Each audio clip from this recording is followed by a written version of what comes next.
Hello, I'm Len Jarvis, contributing editor for Across the Fence, and I'm joined by WCAX-TV Sharon Meyer for a visit to 4 countries that lie on the eastern coast of the beautiful Adriatic Sea with more than 1,300 islands, and most of them off the coast of Croatia. Along with Croatia, we're going to be visiting the countries of Montenegro, Slovenia, and Albania. Now, to give you an idea of where we are, here's a map that shows Greece to the south, Italy to the west, and Austria to the north. That's a lot of territory to cover in just 10 days with places to explore and exciting adventures ahead. So come along and enjoy all the sights and sounds along with us. We started in the tiny country of Albania, not much larger than the state of Vermont, but with a population of almost 3 million friendly people. Amazingly, some 4 million tourists visited here last year, having a very positive impact on the country's lagging economy. Since the fall of a particularly brutal strain of communism in 1991, so backward was Albania, it has taken this long for the country to pull itself together to provide services and accommodations for visitors from around the globe. We'll begin in Skanderberg Square in Tirana, the capital city and center of political, economic, and cultural life in the country. The National Museum of History, which opened in 1981, is a great introduction to Albania and its complex history. This mural above the entrance depicts proud and strong Albanians defending against foreign invaders during the nation's turbulent times. Nearby is the International Hotel built by the Russians in 1979 and renovated by an Italian company in 2001. That's the flag of Albania on the lower right. On the opposite corner is the National Theater of Opera and Ballet. It's the home to Albania's Song and Dance Ensemble and hosts many international cultural events. All that sightseeing made us hungry. That's Marco Ayala, our video editor, and Sharon's husband, Rainey. There are many places like this to grab and go. Everything looked so good, it was hard to decide. But we finally chose these warm buttered croissants, and yes, that's my reflection in the mirror behind her. Nearby, we found a beautiful spot to enjoy our snack and discuss what to do next. There are many street cats in Tirana, and Lynn always shares a little something with them. We were told that Mother Teresa's parents were ethnic Albanians, and nearby there's a cathedral dedicated to her. St. Paul's does not resemble a traditional church, but inside it's a different story. As you enter, an impressive mosaic of Mother Teresa greets you. We were told that it was made with seashells. Pope John Paul laid the cornerstone for the church in 1993, and some of the exquisite stained glass windows are dedicated to him.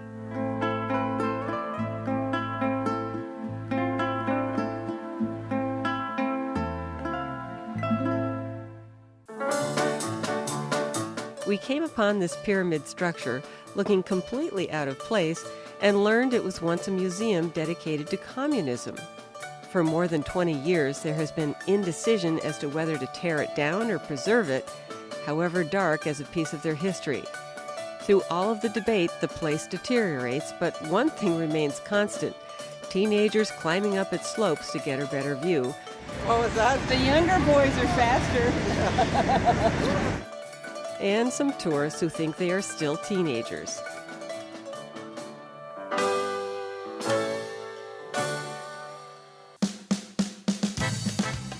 Shopping in historic Tirana is a pleasure. You are not harassed by vendors. The merchandise is of high quality and is fairly priced. Here are some of my favorite scenes.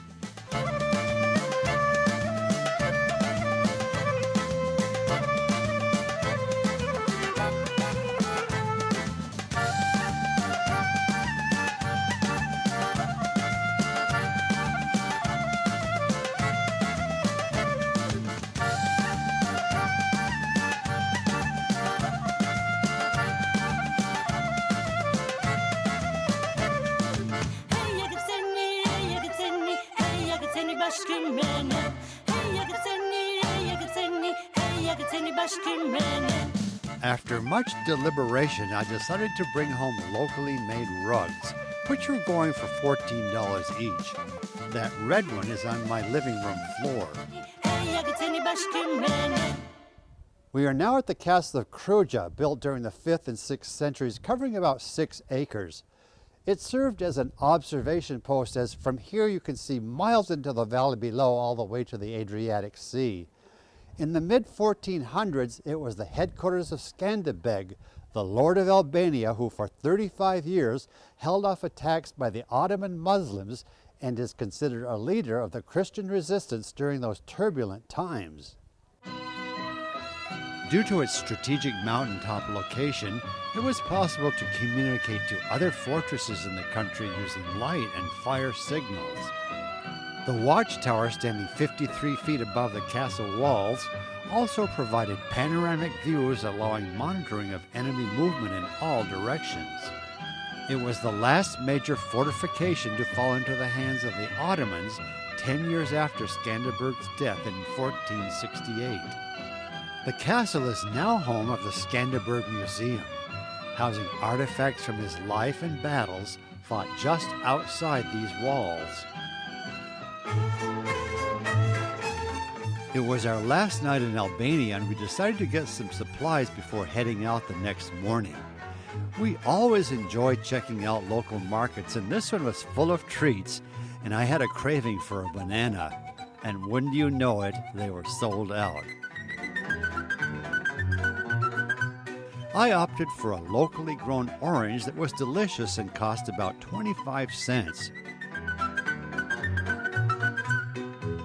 We found prices quite reasonable, and here are some examples.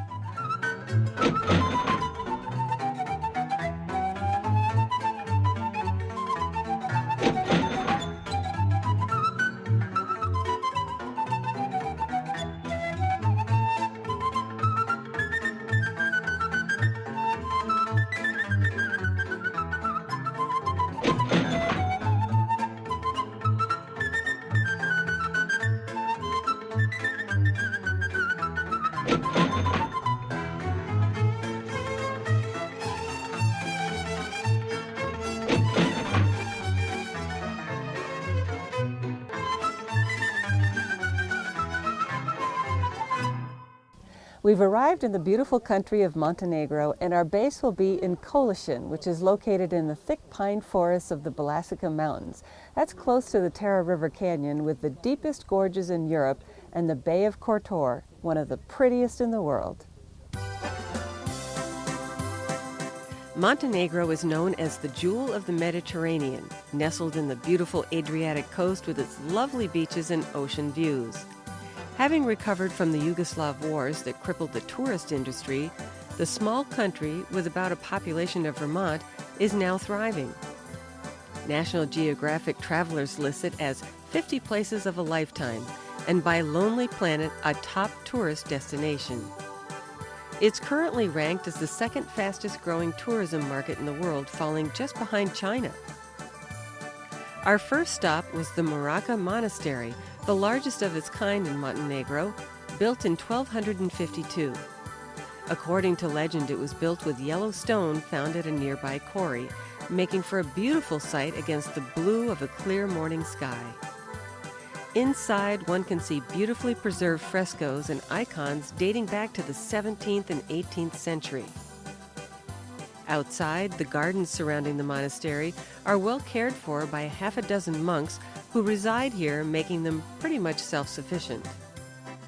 Bees from their hives dance between the roses and hydrangeas, and a dozen or so chickens provide fresh eggs, while this proud rooster keeps a close watch over his flock. The views from the monastery are spectacular, and there in the valley is the Maracas River that flows southward for some 70 miles, and the cold water from this mountain stream is used to keep beverages icy cold for thirsty tourists.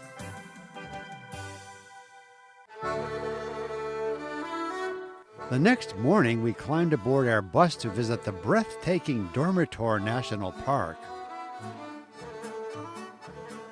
It is Montenegro's largest protected area, shaped by glaciers, rivers, and underground streams.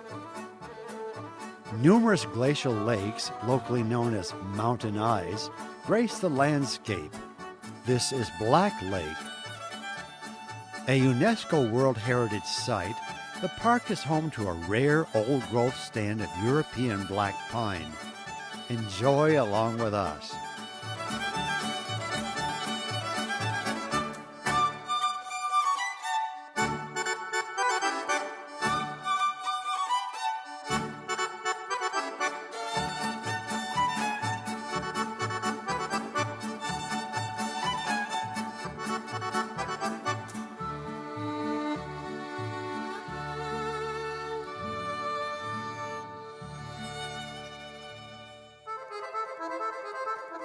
To leave the park, we had to cross the Terra Bridge built in the late 1930s. It's almost a half-mile long with 5 arches and is among the longest concrete bridges in Europe.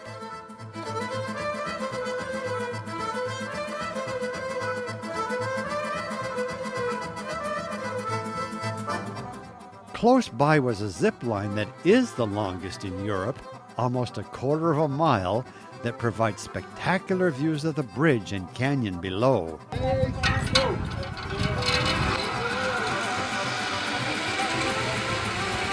Rainey was the first to go, and he had some advice for Marco. I made it. You can do it. That's encouraging.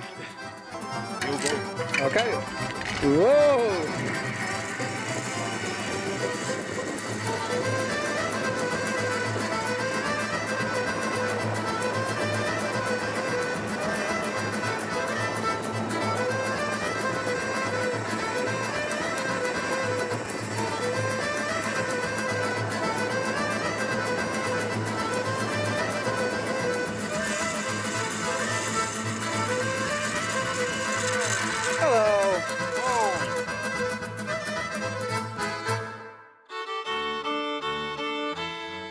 Our last stop in Montenegro was Kotor, a city steeped in history and tradition.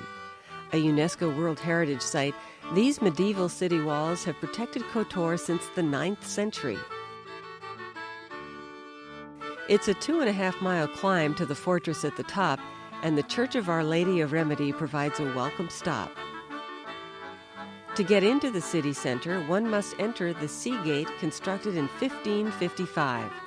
Just above the gate is inscribed the date of the city's liberation from the Nazis, November 21st, 1944. It was like stepping back in time, and we enjoyed exploring this ancient city. Our first stop was the Cathedral of St. Tryphon, originally consecrated in 1166, that has been carefully restored after many brutal wars and earthquakes. Inside, frescoes date back to the 14th century, and a stone carving above the altar depicts the life of St. Tryphon, the patron saint and protector of Kotor.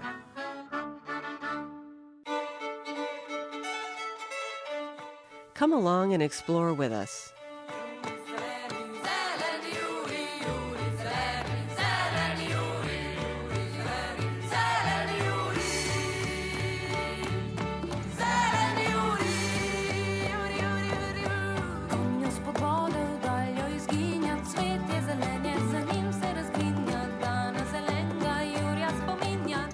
We worked up quite an appetite with all that sightseeing, and the aroma of cooking pizza drew us into Pizzeria Pronto. Cheers to all you loyal Across the Fence viewers, and from Sharon, Rainey, Marco, and me, we wish you were here to enjoy along with us.